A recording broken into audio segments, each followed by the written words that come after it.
Hi friends, welcome back to my channel Mrs Simhas cloud kitchen. ఇంకా నా channel ఎవరైనా subscribe చేసుకోకుండా ఉంటే ఇప్పుడే సబ్స్క్రైబ్ చేసుకోండి. ఈరోజు మన ఛానల్లో వచ్చేసి వెజిటేబుల్ కర్రీ ఎలా చేయాలో చూసేద్దాం పదండి. ఫస్ట్ దీనికోసం నేను క్యారెట్, బీన్స్, బఠానీ, పొటాటో తీసుకున్నాను.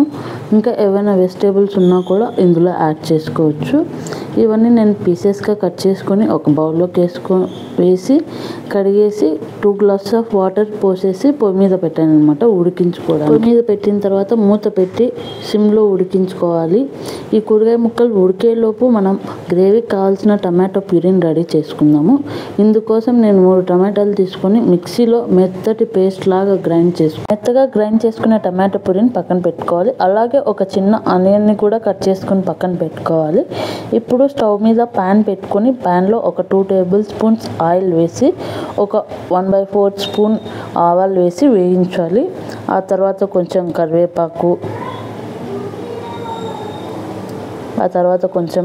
కరివేపాకు వేసి కూడా వేయించుకోవాలి. ఆ తర్వాత కరివేపాకు వేసుకున్న తర్వాత ఆనియన్స్ వేసి ఆనియన్స్ బాగా ఫ్రై అయ్యాక ఒక 1/2 టేబుల్ స్పూన్ అల్లం వెల్లుల్లి పేస్ట్ వేసుకొని బాగా వేయించాలి. అల్లం వెల్లుల్లి పేస్ట్ వేగాక మనం గ్రైండ్ చేసుకున్న టమాటో ప్యూరీని అందులో వేసుకొని బాగా కలపాలి.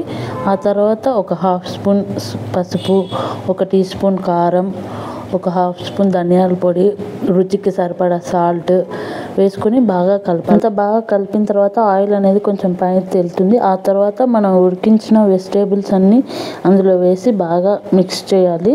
ఆ తర్వాత మన వెజిటేబుల్స్ అన్నీ బాగా మిక్స్ చేసిన తర్వాత మన గ్రేవీకి సరిపడన్ని వాటర్ వేసుకొని బాగా ఉడికించుకోవాలి. ఒక 5 మినిట్స్ తర్వాత ఇలా ఉడుకుతుంది. మళ్ళీ కొంచెం ఒకసారి చూసేసి మళ్ళీ మూత పెట్టి కొంచెంసేపు ఉడికించాలి, ఒక 2 మినిట్స్. ఆ తర్వాత మన కర్రీ అనేది ఇలా రెడీ అవుతుంది ఫ్రెండ్స్. చూసారుగా వెజిటేబుల్ కర్రీ ఎలా సింపుల్గా రెడీ చేసామో. ఇంకా మరిన్ని వీడియోస్ కోసం నా ఛానల్ని ఇప్పుడే సబ్స్క్రైబ్ చేసుకోండి ఫ్రెండ్స్. ఇంకా ఎన్నో వీడియోస్తో మేము ముందుకు వస్తాను. Like, share and subscribe to my channel friends. Thank you for watching my video.